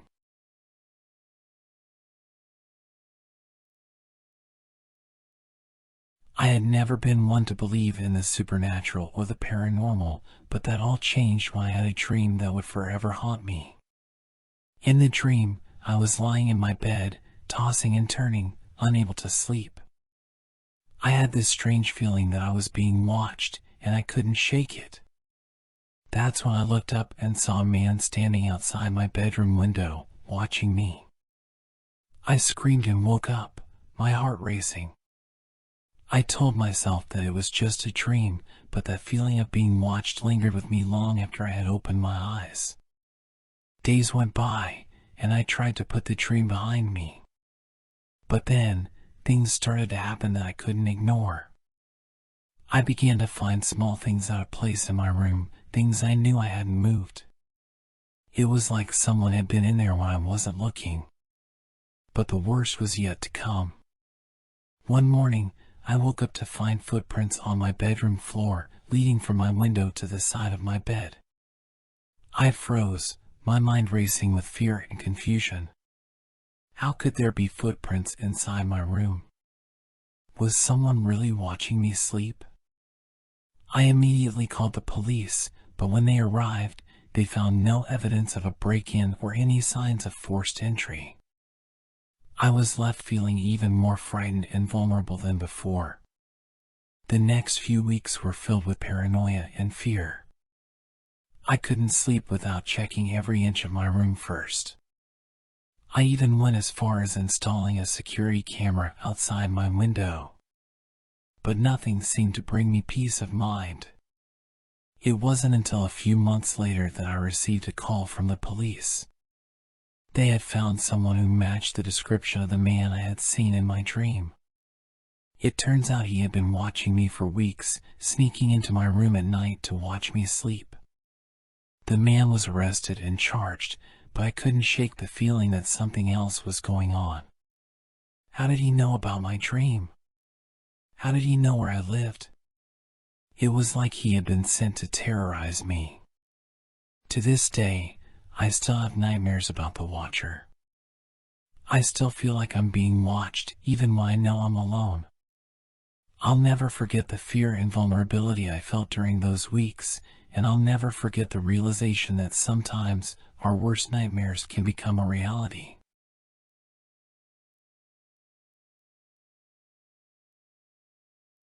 I was scrolling through my phone one day when I came across a picture that made my blood run cold. It was a picture of me, sleeping peacefully in my own bed. But I live alone. I couldn't believe what I was seeing. Who had taken this picture? And how had they gotten into my house without me knowing? I immediately called the police, but they couldn't find any signs of forced entry. They suggested that I might have sleepwalked and taken the picture myself, but I knew that wasn't possible. I had never sleepwalked in my life, and even if I had, I couldn't have taken a picture of myself while doing it. As the days passed, I couldn't shake the feeling of being watched. Every time I closed my eyes, I saw the image of myself sleeping on my phone, and I knew that someone had been in my house. I tried to convince myself that it was just my imagination, that I was overreacting. But then I started to notice things that were out of place. A dish in the sink that I hadn't used, a chair that was pulled out slightly from the table. Small things, but enough to make me feel like I was going crazy. One night, I woke up to the sound of a creaking floorboard. I lay there, frozen, listening as someone moved around my apartment. I could hear their breathing, ragged and uneven, like they were trying to stay quiet but couldn't control their own fear. I knew I had to do something. I slowly got out of bed, trying to make as little noise as possible. I crept towards the door, my heart pounding in my chest. As I opened the door, I saw a figure standing in the hallway, their back to me. I took a step forward, and the figure turned around. It was a man, his face twisted in a mask of fear and desperation. He had a knife in his hand, and he was shaking. "I'm sorry," he said, his voice shaking. "I didn't mean to scare you. I just wanted to see if you were okay." I couldn't believe what I was hearing. This man had broken into my house, taken a picture of me while I slept, and now he was trying to convince me that he was just worried about me. But then I saw his eyes, and I knew that he was telling the truth. There was a genuine fear in them, a fear that mirrored my own.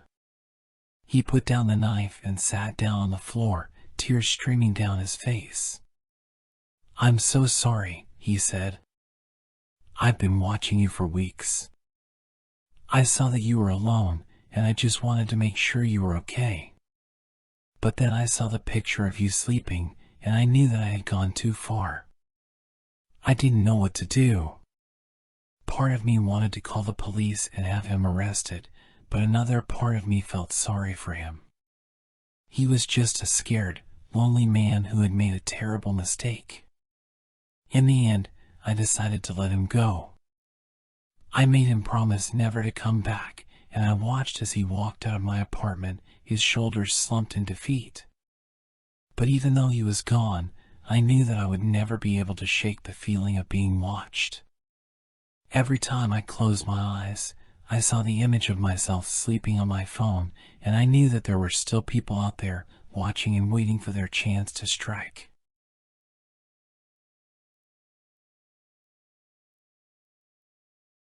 I held my son's hand tightly as we walked down the busy street, the sounds of the cars whizzing past us on the sidewalk.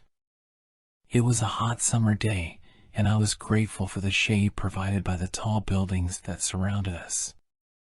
My son, Max, was chattering away about his day at school, but my mind was elsewhere. I couldn't shake the image of the police officers at our door earlier that morning, delivering the news that no parent ever wants to hear. Max's best friend, Tommy, had gone missing. They had found a piece of his clothing in the woods behind our neighborhood, but there was no sign of him anywhere else. The police were searching the area, but it had been several hours since anyone had seen or heard from him. I tried to push the thoughts from my mind, focusing instead on Max and his excitement about the upcoming summer break. But then I muttered to myself, with any luck, they won't find the rest of him. Max looked up at me, confusion and fear etched on his face. "What do you mean, Mom?" he asked. I tried to backtrack, but the damage was already done. Max's innocent mind had already latched onto the idea of his friend being gone forever. That night, I couldn't sleep. Every time I closed my eyes, I saw Tommy's face, his bright smile and infectious laugh. I saw the piece of clothing they had found, torn and bloody. And I heard my own words, ringing in my ears. With any luck, they won't find the rest of him. The next day, the police found Tommy's body in the woods. He had been beaten and strangled, and his body had been left to rot in the summer heat. The news rocked our small community, and I couldn't help but feel responsible. I tried to comfort Max, to explain to him that Tommy was in a better place now, that he was watching over us from above. But Max was inconsolable. He had lost his best friend, and he couldn't understand why someone would hurt him. Weeks turned into months, and the police seemed no closer to finding Tommy's killer. The streets were quieter now, and parents kept a tighter grip on their children's hands when out in public. I watched as Max's once bright personality dimmed, replaced with a constant sadness and fear. Then, one day, I received a letter in the mail.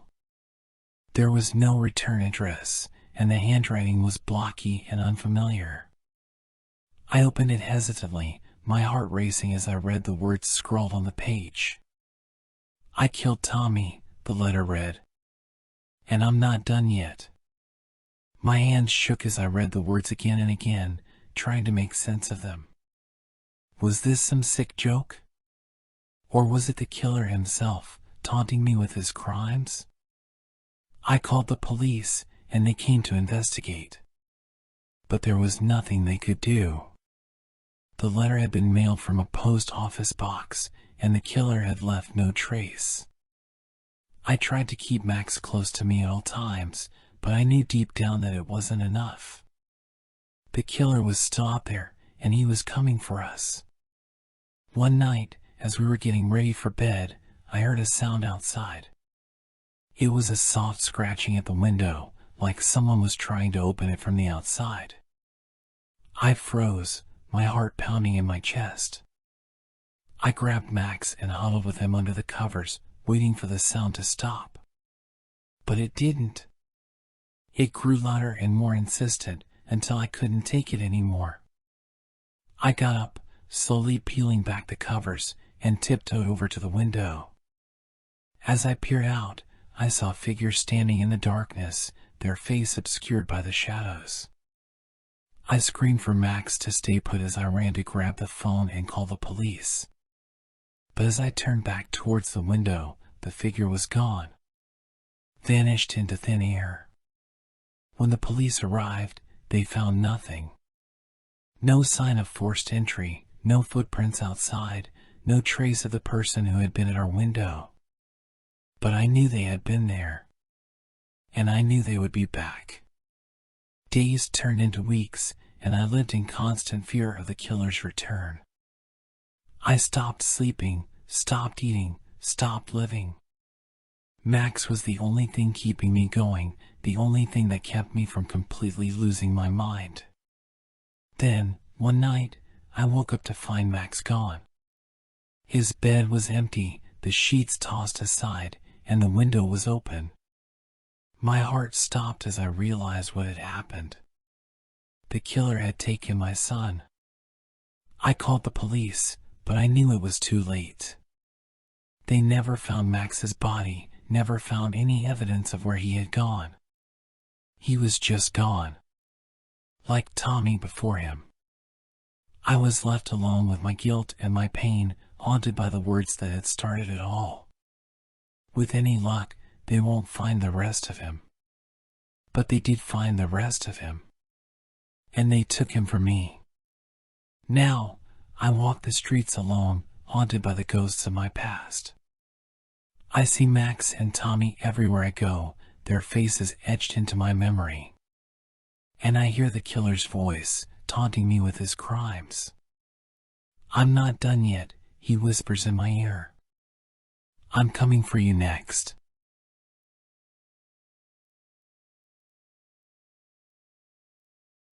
I never imagined that my new neighbors would turn out to be the source of my greatest fear. Timmy and Zax were two boys who lived next door with their mother. They were quiet, kept to themselves, and hardly ever left the house.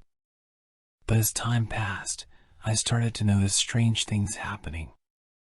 Late at night, I would hear their footsteps in the hallway and the sound of doors opening and closing.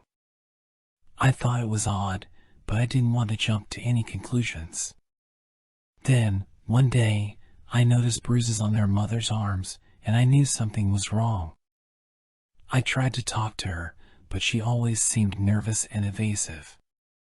I knew that something terrible was happening in that house, but I didn't know what to do. I couldn't just ignore it, but I didn't want to make things worse either. One night, I heard a commotion coming from their house. I looked out the window, and I saw Timmy and Zach's dragging a large bag out of their front door. They were both covered in blood, and they were laughing as they threw the bag into the trunk of their car. I was terrified. I didn't know what to do, but I knew that I had to do something. I called the police and reported what I had seen. When the police arrived, they found the body of the boy's mother in the house. The boys were arrested, but they showed no remorse for what they had done. They claimed that their mother was abusive and that they had to kill her to protect themselves. They were both sentenced to life in prison, but I couldn't shake the feeling that something was still not right. A few weeks after the trial, I started to notice strange things happening again. I would hear footsteps in the hallway and the sound of doors opening and closing. I knew that the boys were still in the house, even though they were supposed to be in prison. I tried to ignore it, but the fear was too great. One night, I saw Zach standing outside my window. He was smiling at me, and I could see the reflection of my own fear in his eyes. "I see you," he whispered. "I see everything you do." I screamed and ran to the phone, but the line was dead. I was trapped, alone, with the boys next door. And I knew that they would never let me leave. The next morning, the police found my body in my own bed. The boys had broken in during the night and killed me. They left a note on my nightstand that read, "We told you we could see you." From that day on, the boys were never seen again. Some say that they're still out there, watching, waiting for their next victim. And if you're not careful, they might just be watching you too.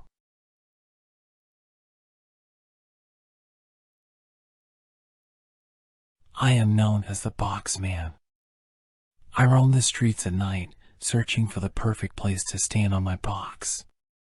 From there, I watch the world go by, hidden in the shadows, hidden in plain sight. People always say I'm creepy, that I make them feel uneasy. But I'm harmless, I assure you. I'm just a man with a peculiar hobby. One night, as I was wandering through the city, I came across a building with an open window. It was an invitation, a sign that someone wanted me to watch. I climbed up to the second floor and peered inside. There was a woman sleeping in her bed. Her breathing was soft and steady, and the room was quiet. I stood there for hours, watching her, studying her. I knew everything about her, from the way she brushed her hair to the way she sipped her coffee. Days went by, and I continued to visit the woman. I never spoke to her or made any contact. I was content just standing on my box, watching her live her life. But then, something changed. One night, I arrived at the building to find the window locked. It was the first time since I started watching her. Panic set in, and I knew I had to find a way inside. I spent hours searching for another entrance, but everything was locked tight. Eventually, I found a way in through the basement. I crept up the stairs, careful not to make a sound. When I reached the woman's room, I saw that she was still asleep. But something was different. Her breathing was shallow, and she looked paler than usual. I moved closer, trying to figure out what was wrong. And then I saw it. The mark on her neck. It was a bite, a human bite. My mind raced, and I knew what I had to do. I had to find the person who did this and make them pay. I spent the next few nights searching for the culprit. I roamed the streets, looking for anyone suspicious. And then, one night, I saw them. A man with wild eyes, lurking in the shadows. He had a sinister look on his face, and I knew he was the one. I followed him to an abandoned warehouse on the outskirts of the city. I snuck inside and waited for him to arrive. When he did, I pounced. We fought, and I managed to overpower him. I tied him up and took him to my own basement. For days, I kept him there, torturing him, making him pay for what he did. I fed him scraps of food and watched as he slowly withered away. And then, one day, he was gone. He had escaped, and I knew he would be coming for me. I waited patiently until I heard the knock on my door. I knew it was him. I opened the door, and there he was, his eyes wild and his face twisted with rage. He lunged at me, but I was ready. I fought back, and we struggled for what felt like hours. In the end, I emerged victorious. I had exacted my revenge, flesh by the pound. But as I stood over his lifeless body, I knew that I had become the monster I had set out to destroy. I was the box man, and I had crossed a line that could never be uncrossed.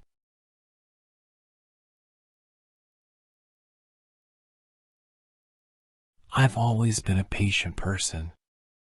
My whole life, I've waited for things to happen, for opportunities to come my way, for people to notice me. But now, I'm waiting for something different. I'm waiting for my chance to exact revenge on those who have wronged me. It started when I was a child. I was always the quiet one, the one who was overlooked. I tried to make friends, but I was always pushed aside. The other kids made fun of me, called me names, and even threw things at me. But I didn't fight back. I just waited, biding my time until the moment was right. As I got older, the bullying continued. It wasn't just the kids at school anymore, but also my coworkers, my boss, even my own family. They all treated me like I was invisible, like I didn't matter. But I knew I mattered. I knew I was important. And I knew that one day, they would all pay for what they had done to me. That day finally came when I discovered a secret. Something that would give me the power to make them all pay. I can't say what it is, but I can tell you that it involves flesh. And that I've been collecting it for a long time. Now, I sit in my basement, surrounded by jars of flesh. Each one labeled with a name, a date, a time. Each one representing a person who has wronged me in some way. And I wait. I wait patiently for the moment when I'll be found. When someone will stumble upon my secret and unleash me upon the world. When I'll be able to exact my revenge, flesh by the pound. I hear a knock at the door and my heart races. Could this be it? Could this be the moment I've been waiting for? I open the door to find two young girls standing there, their eyes wide and pleading. Could you help us? They ask. I glance outside once and never more, for the kids' eyes were black and their faces austere. I feel a chill run down my spine. Something isn't right. But I can't resist the urge to help them. As soon as they step inside, everything changes. The air grows thick and heavy. The jars of flesh start to rattle on their shelves. And the girls, they start to change. Their eyes turn black, their skin grows pale, and they smile at me with razor-sharp teeth. I realize then that I've been waiting for the wrong thing. I've been waiting for revenge, but what I've really been waiting for is a way out. A way to escape the horrors that I've created. But now, it's too late. The girls approach me, their mouths open wide. And I know that I'll never be able to wait patiently again. Not when the price of my patience is so steep.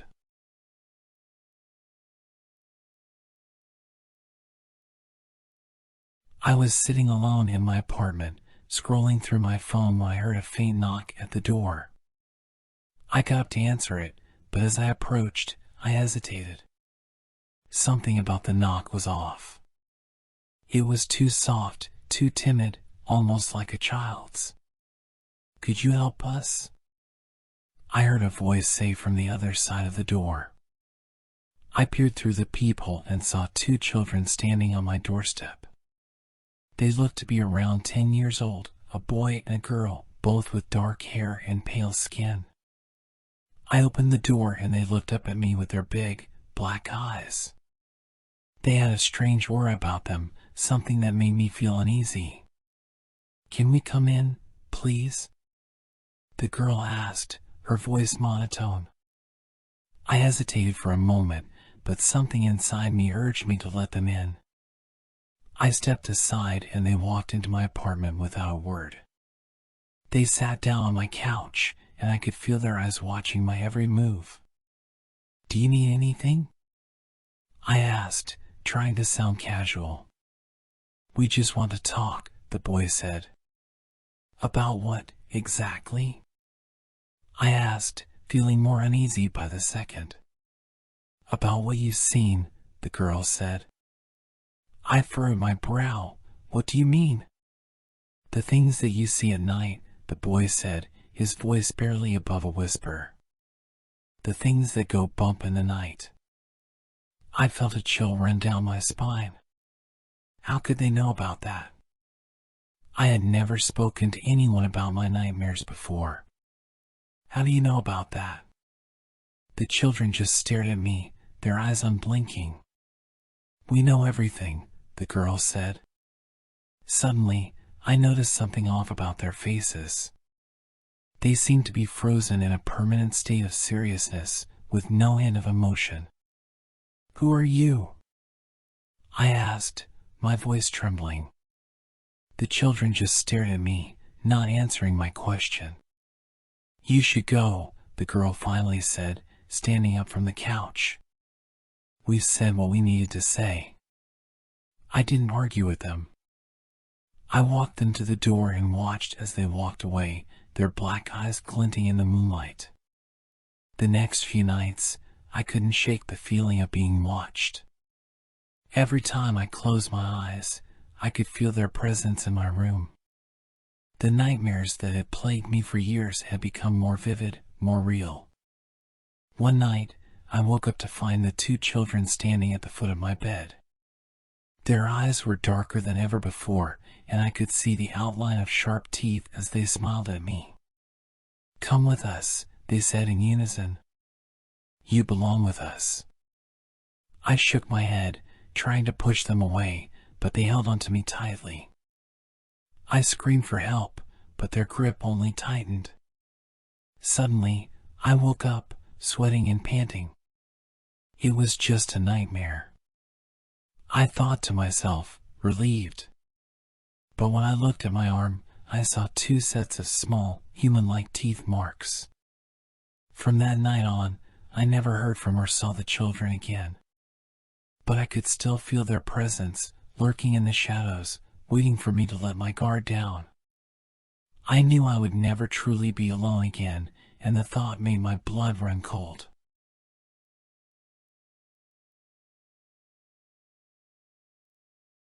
I never imagined I would become a cannibal.